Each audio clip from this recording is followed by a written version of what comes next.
Ya, Assalamualaikum warahmatullahi wabarakatuh. Berjumpa kembali di channel Ilham Haryadi, channel yang membicarakan seputar dunia kedokteran dan kesehatan. Nah, pada video kali ini kita akan membahas tentang farmakodinamika obat. Nah, jika nanti Anda suka dengan video ini, Anda bisa subscribe video ini dan jangan lupa memberikan komentar dan bunyikan lonceng ya, sehingga nanti Anda dapat menerima informasi-informasi baru dari channel kami dan akan menambah wawasan Anda di seputar dunia kedokteran ya. Sehingga nanti Anda akan menjadi seorang dokter atau tenaga kesehatan yang handal. Baiklah, kita langsung masuk ke topik kita pada video kali ini, jadi tentang farmakodinamika obat. Nah, sebelum Anda menyaksikan video ini, saya menyarankan Anda untuk menyaksikan video saya sebelumnya yang berjudul farmakokinetika obat. Karena kedua hal ini saling berkaitan ya, dan kita akan membicarakannya satu persatu dan bagaimana hubungannya antara farmakokinetika dan farmakodinamika ini. Nah, farmakodinamika sebagaimana farmakokinetika juga merupakan satu fondasi dasar dalam kita mempelajari mekanisme kerja obat ya. Nah, apa itu farmakodinamika? Nah, jika farmakokinetika adalah bagaimana nasib obat setelah masuk dalam tubuh, nah farmakodinamik ini adalah bagaimana respon tubuh terhadap obat yang diberikan ya. Jadi kebalikan dari farmakokinetika. Jadi kalau farmakokinetika kita membicarakannya dari sisi obat, nah sementara farmakodinamika ini kita membicarakannya dari sisi tubuh manusianya, ya setelah diberikan obat. Atau bisa juga kita katakan bahwa farmakodinamika adalah bagaimana nasib tubuh setelah diberikan obat. Ya. Nah, apa saja yang akan kita bahas di sini, ya, atau pertanyaan-pertanyaan apa saja yang nantinya bisa dijawab setelah kita mengetahui ilmu ini, ya. Pertanyaan-pertanyaan tersebut diantaranya adalah bagaimana obat tahu tempat kerjanya, ya. Jadi kita tahu bahwa obat-obat itu kan administrasinya atau cara pemberiannya hampir sama ya. Misalnya Anda makan obat sakit kepala, makan obat diare, makan obat jantung, tetap kita makan misalnya dari mulut ya. Tapi kenapa dia bisa tahu tempat kerjanya? Ya kan? Kemudian bagaimana obat mempengaruhi fungsi fisiologis tubuh ya. Nah, misalnya obat pereda nyeri yang tadinya nyeri bisa hilang nyerinya, bagaimana dia mempengaruhinya. Itu juga nanti akan kita pelajari di sini. Kemudian kecepatan kerja obat atau onset of action ya. Jadi mula kerja obat itu ya. Kemudian ada yang disebut dengan lama kerja obat ya. Kenapa ada obat yang kita minum 3 kali sehari, 2 kali sehari. Nah, itu berdasarkan lama kerjanya ya. Kemudian di sini ya kita akan membahas ya topik-topik besarnya adalah bagaimana interaksi obat dengan reseptor dan interaksi obat dengan non reseptor ya. Nah, jadi setelah obat ya masuk ke dalam tubuh kita melalui proses absorpsi seperti kita lihat di slide ini ya. Ya, jadi bisa kita lihat di slide ini bahwa setelah obat mengalami proses absorpsi ya di dalam tubuh kita, maka dia akan masuk ke dalam sirkulasi sistemik ya, membentuk yang namanya bioavailabilitas. Nah, jika Anda belum paham tentang slide kecil ini, Anda bisa menyaksikan video saya sebelumnya yang berjudul farmakokinetika ya. Nah, jadi setelah masuk ke dalam sirkulasi sistemik ya, jadi obat ini ada yang sifatnya dia obat yang aktif ya, bebas aktif. Kemudian ada juga obat yang inaktif, artinya belum aktif ya. Yang vitamin ini kita kasih ilustrasi seperti itu. Kemudian ada obat yang terikat dengan protein plasma ya. Nah, obat-obat yang pertama akan masuk ke dalam tempat kerjanya atau ke dalam sel itu adalah obat-obat yang sifatnya aktif ya dan bebas dia ya. Jadi seperti kita lihat ini ada gambar diamond-diamond yang kuning ini. Nah, dia akan keluar dari sistem sirkulasi ya melalui berbagai macam cara ya. ada yang transport aktif ya, transport pasif dan sebagainya melewati endotel, maka dia akan menuju ke sel ini. Nah, untuk bisa masuk ke dalam sel dan mempengaruhi kerja sel, dia tentunya melalui proses absorpsi juga ya, absorpsi kembali ya. Jadi ini ada lintas membran dari sel ya. Jadi ini membran sel dan yang kuning ini adalah sitoplasma, kita anggap seperti itu. Nah, obat ini akan terlebih dahulu akan terikat dulu dengan reseptornya ya di permukaan sel. Kebanyakan memang di permukaan sel walaupun tidak semuanya seperti itu ya. Nah, jadi terlebih dahulu dia akan terikat dengan reseptornya ya. Nah, jadi setiap obat itu memiliki reseptor yang relatif ya, yang relatif spesifik. Jadi memang tidak ada yang sangat-sangat spesifik, itu tidak ada ya di dalam tubuh. Yang relatif spesifik. Nah, jika telah menempati reseptornya, maka dia akan masuk ya ke dalam sel. Kemudian dia tentunya akan masuk ke sel itu sendiri ya, ke inti sel, dan nantinya akan mempengaruhi fungsi fisiologis dari sel yang tempat di mana obat tersebut masuk ya. Jadi fungsi fisiologisnya akan dipengaruhi. Nah, biasanya efeknya hanya dua ya. Apakah sifatnya menjadi agonis ya, sifat pengaruhnya tadi ya, atau sel yang dipengaruhinya tadi menjadi sifatnya antagonis ya. Artinya kalau agonis, mungkin yang tadinya sel tersebut menghasilkan kelenjar, ini sebagai contoh saja, maka kelenjarnya bisa tambah banyak ya. Atau kalau dia perannya antagonis, maka kalau misalnya ini sebuah sel kelenjar, jika dipengaruhi oleh obat yang menimbulkan sifat antagonis, tentunya nanti sekresinya juga akan berkurang begitu ya. Nah, jadi kalau antagonis dia bertambah, sementara ini berkurang. Jadi itu adalah efek manipulatif ya atau efek pengaruh dari obat yang masuk ke dalam sel. Nah, inilah yang disebut dengan nasib obat tadi atau farmakodinamika tadi ya. Jadi bisa kita ulangi bahwa setelah obat masuk ke dalam sistem sirkulasi, ya, jadi setelah proses absorpsi awal dari tempat pemberiannya, dia akan masuk ke dalam sistem sirkulasi, ya mencapai bioavailabilitasnya. Kemudian obat tadi ada yang sebagian terikat dengan protein, ada yang obat bebas tapi tidak aktif, dan ada obat bebas yang aktif. Nah, obat bebas yang aktif inilah yang terlebih dahulu dia akan menuju tempat kerjanya atau keluar dari pembuluh darah ya melalui berbagai sistem mekanisme transport tadi ya. Dan dia akan terikat terlebih dahulu dengan reseptornya di permukaan sel ya kan, atau bisa juga di dalam sel dengan misalnya pada obat-obat yang masuk dengan sistem pinositosis ya. Itu mungkin reseptornya ada di dalam ya. Tapi sebagian besar memang reseptor itu letaknya biasanya adalah di membran ya. Nah, jika dia telah berikatan dengan reseptor, maka obat tersebut bisa masuk atau mempengaruhi dari kerja dari sel ini sendiri. Nah, efek dari pengaruh obat terhadap sel ini, ya efeknya ada dua, ya. Jadi terhadap fungsi fisiologisnya ya. Jadi efek pertama sebagai efek agonis. Ya, agonis itu artinya dia menambah fungsi fisiologisnya. Contohnya seperti tadi saya bilang, kalau misalnya ini adalah sel kelenjar, tentunya sekresinya akan lebih banyak ya karena dia sebagai agonis. Tapi kalau nanti dia sebagai antagonis ya pengaruhnya tersebut, maka sekresinya akan menjadi sedikit ya, jadi berlawanan begitu ya. Jadi efek obat ini ada yang sebagai agonis, ada yang sebagai antagonis.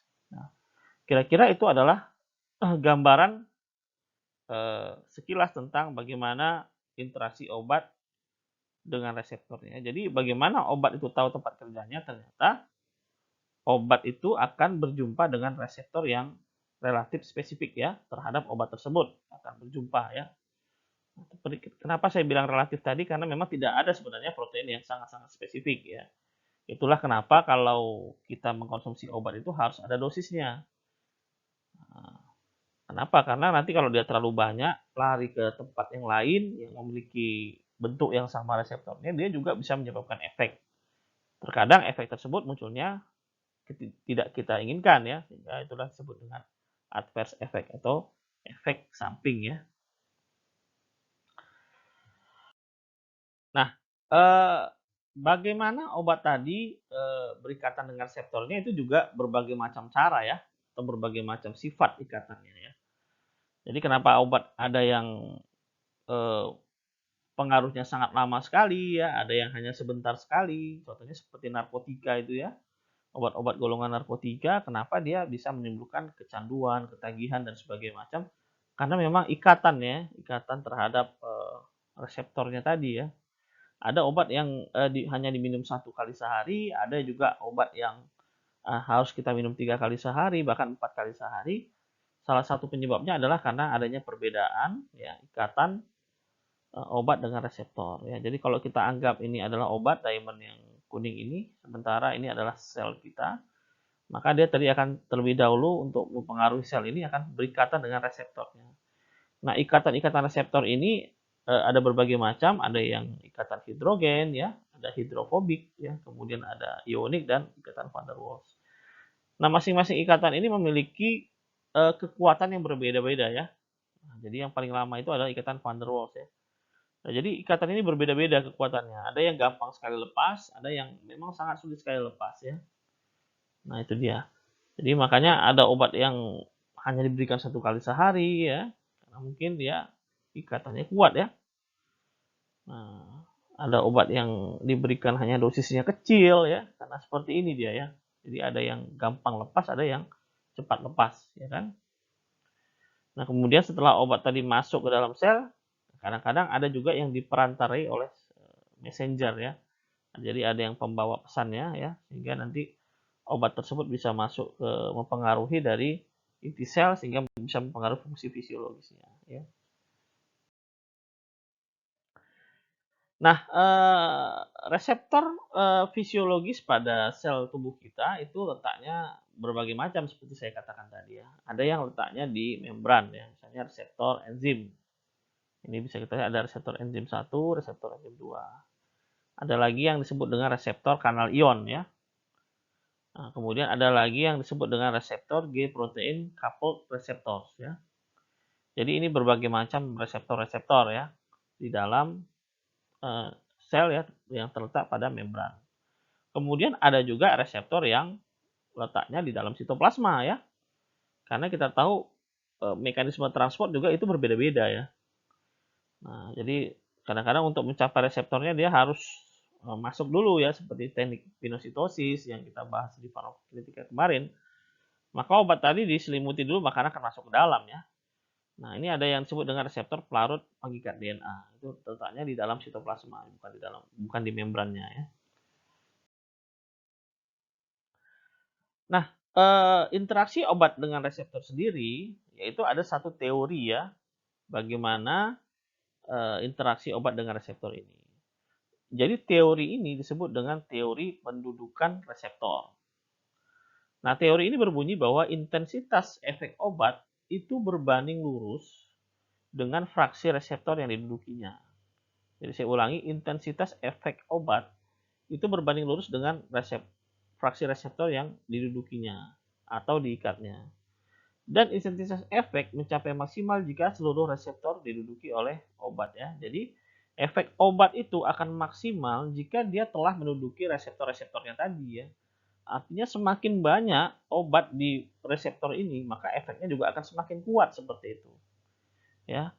Nah, inilah yang menjelaskan kenapa obat-obat yang diberikan secara parenteral, misalnya disuntikan intravena, tentunya memberikan efek yang sangat besar ya, yang juga sangat besar, bukan hanya besar tapi juga secara kecepatan juga lebih cepat dibandingkan dengan obat-obat yang kita berikan secara enteral atau obat makan begitu. Karena kita ketahui pada pelajaran sebelumnya bahwa obat-obat yang diberikan secara parenteral, terutama secara intravena, itu memiliki bioavailabilitas. Ya, ini kaitannya dengan farmakokinetika. Itu memiliki bioavailabilitas atau persentase obat yang aktif yang masuk dalam sirkulasi darah itu tentunya lebih tinggi dibandingkan dengan yang diberikan secara oral yang mengalami berbagai macam hambatan atau degradasi ya. Nah, itu dia. Nah, kalau Anda belum mengerti dengan penjelasan saya ini, Anda bisa nonton dulu video saya sebelumnya. Ya, jadi teori pendudukan reseptor inilah yang menjelaskan ya kenapa obat yang diberikan secara parenteral itu jauh lebih efektif ya dibandingkan dengan obat yang diberikan secara oral. Nah, ini akan menyebabkan interaksi substrat ya dan enzim, ini misalnya obat-obat enzim, sehingga ini disebut dengan persamaan Michaelis-Menten ya. Jadi sesuai dengan persamaan Michaelis-Menten. Artinya tadi ya, jadi jumlah obat yang berada di permukaan reseptor dan terikat dengan reseptor itu berbanding lurus dengan efeknya. Semakin banyak maka efeknya akan semakin kuat ya. Nah, yang kita bahas sebelumnya adalah bagaimana kerja obat yang kerjanya di perantai reseptor. Ternyata ada sebagian obat-obatan juga yang kerjanya tidak diperantari oleh reseptor. Jadi tidak semua obat itu bekerja harus dengan perantara reseptor. Ini ada berbagai macam obat yang bekerja tidak diperantari dengan reseptor ya. Ini misalnya efek non spesifik dan gangguan pada membran, ini mekanismenya ya. Nah, misalnya ada obat-obat yang kerjanya menyebabkan kerusakan non spesifik, misalnya antiseptik ya, desinfektan ya kan. Itu tidak memerlukan reseptor ya untuk bekerja. Dia memang kerjanya sebagai perusak ya terhadap mungkin bakteri seperti itu. Kemudian ada obat-obat yang kerjanya menyebabkan gangguan fungsi membran ya. Mohon maaf ini salah tulis. Membran. Jadi contohnya adalah obat-obat anestetik ya. Jadi obat anestetik ini kerjanya mempengaruhi membran ya. Membran sel saraf tentunya. Kemudian ada obat-obat yang bekerjanya bersifat osmotik. Contohnya seperti diuretik osmotik ya, seperti mannitol. Itu dia bekerja tidak juga melalui perantara reseptor. Kemudian obat yang sifatnya asam atau basa, contohnya seperti antasida ya. Jadi antasida tersebut bukan mempengaruhi sel dari lambung ya, bukan, tapi dia mempengaruhi keasamannya ya. Dan memang asam itu sudah ada di dalam mukosa lambung seperti itu. Jadi tidak memerlukan reseptor. Kemudian ada juga interaksi molekul kecil atau ion, misalnya pada chelating agent dan inkorporasi dalam makromolekul. Misalnya contohnya analog purin ini adalah obat-obat yang kerjanya tidak diperantari oleh reseptor. Jadi sekali lagi bahwa tidak semua obat itu bekerja diperantarai reseptor, tapi memang sebagian besar obat itu bekerja diperantarai oleh reseptor. Nah, jadi kesimpulan dari farmakodinamika ini adalah bahwa farmakodinamika adalah ilmu yang mempelajari efek tubuh terhadap obat yang diberikan ya. Jadi reaksi tubuh lah ya kira-kira. Obat untuk menunjukkan fungsinya sebagian besar berikatan dengan reseptor obat ya. Jadi seperti kita bahas di dalam slide sebelumnya bahwa sebagian besar obat untuk menunjukkan fungsinya dia terlebih dahulu harus berikatan dengan reseptor. Nah, efek obat dapat berupa agonis atau antagonis dari efek fisiologis normal tubuh tersebut. Kemudian sebagian obat bekerja tanpa terikat dengan reseptor. Baiklah, ini adalah daftar pustakanya. Anda bisa baca kembali lebih dalam di buku ini ya. Dan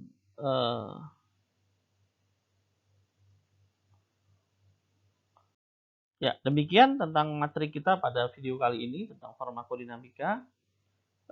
Jika Anda suka dengan video ini, Anda bisa subscribe video ini ya, dan Anda bisa komen ya kalau Anda ada pertanyaan, dan Anda bisa bunyikan lonceng pada channel ini sehingga Anda nanti bisa mendapatkan informasi-informasi terbaru dari channel ini. Baiklah, sampai jumpa di video saya berikutnya. Assalamualaikum warahmatullahi wabarakatuh.